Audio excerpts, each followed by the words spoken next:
Delaware County, northeastern Henry County. Completely unrelated storm just popped up out of nowhere. At 7:42 p.m. Eastern Daylight Time, a severe thunderstorm was located near Newcastle, or 13 miles south of Muncie, moving northeast at 30 miles per hour. Expected hazards include ping-pong ball-size hail and 60 miles per hour wind gusts. This is a radar-indicated threat.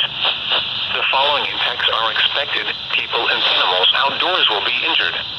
Expect hail damage to roofs, siding, windows, and vehicles. Expect wind damage to roofs, siding, and trees.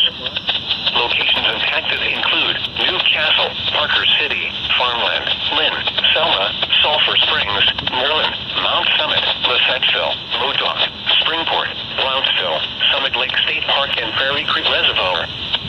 For your protection, move to an interior room on the lowest floor of a building.